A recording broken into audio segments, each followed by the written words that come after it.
Ciudadano presidente, ciudadanos legisladores, el 12 de diciembre de 1994 se aprobó, presidente, le pediría que aumenten el sonido, el 12 de diciembre. Más volumen en el micrófono del orador, le pido a la cabina de sonido. Continúe, diputado. Ciudadano presidente, ciudadanos legisladores, recordaba y le recuerdo que el 12 de diciembre de 1994 se aprobó el FOBAPROA, un día como este, otro gran saqueo de recursos nacionales.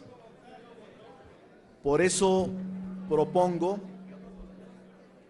a partir del próximo año, el 12 de diciembre, sea declarado, no, yo no voté el FOBAPROA, es un mentiroso usted. Usted es un mentiroso. Yo era gobernador en ese momento. Es un mentiroso, como siempre los de su partido. Y no se callan, se la pasan gritando. Es un mentiroso, es falso lo que usted está diciendo. Por eso voy a proponer que los 12 de diciembre sean declarados días del saqueo del patrimonio nacional. Quien compra la presidencia termina vendiendo y traicionando a la patria. Pero no hay crimen perfecto. Ya empiezan a surgir las pruebas de esa compra.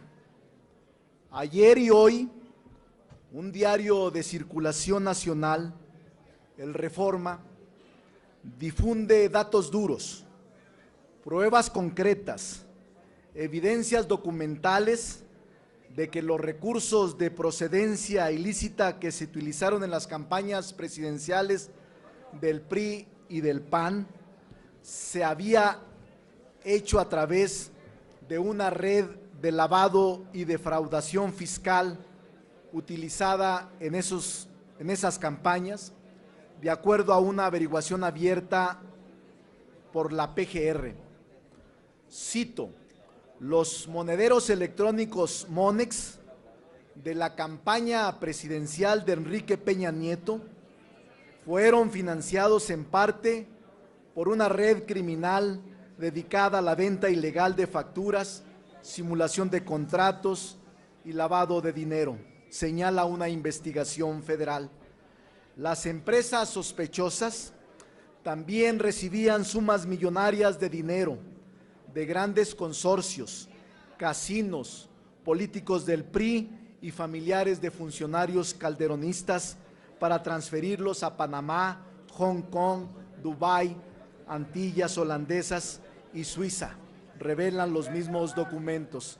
Esta pesquisa se inició un mes antes de la elección presidencial del año pasado, pero se dio la instrucción de cancelarla, después de descubrirse que Edicom estaba vinculada con el dinero de la campaña de Josefina Vázquez Mota, aunque las evidencias fueron desaparecidas en la pasada administración.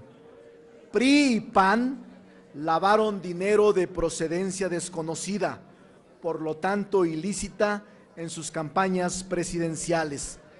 ¿Qué tiene que ver esto con la reforma energética privatizadora que el PRI y el PAN están pagando con petróleo los favores económicos recibidos en sus campañas?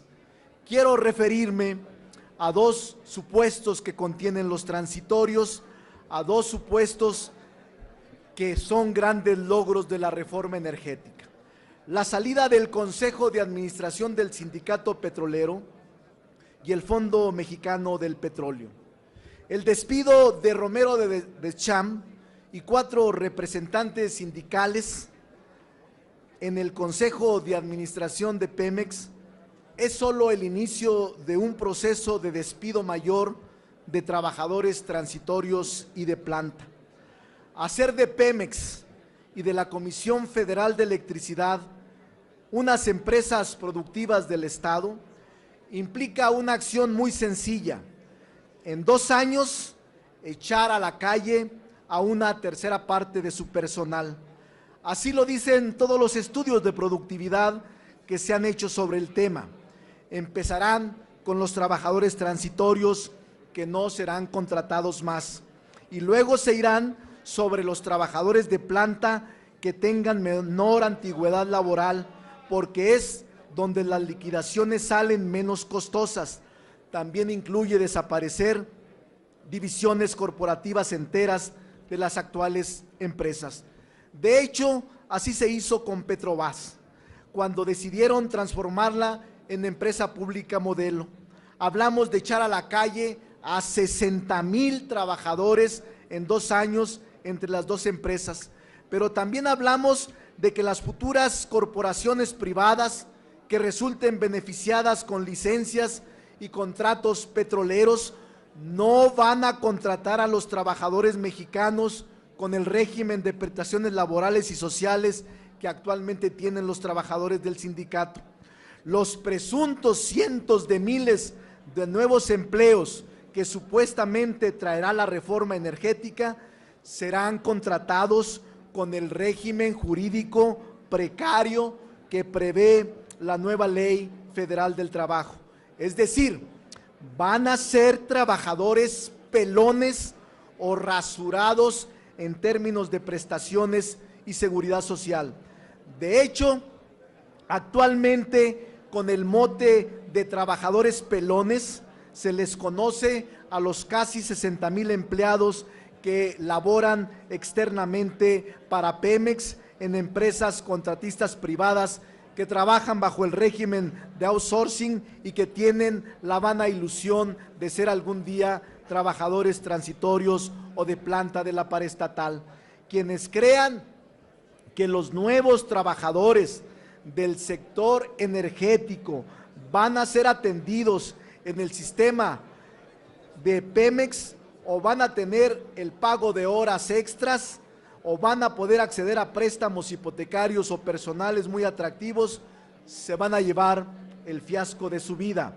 En el mejor de los escenarios, esta reforma energética va a traer empleos que van a ser empleos precarios, de trabajadores pelones o rasurados, de extranjeros, de prestaciones más cercanos a los trabajadores de la informalidad que la aristocracia obrera petrolera. Qué bueno, me alegra que se vaya Romero Deschamps y sus secuaces del Consejo de Administración de Pemex.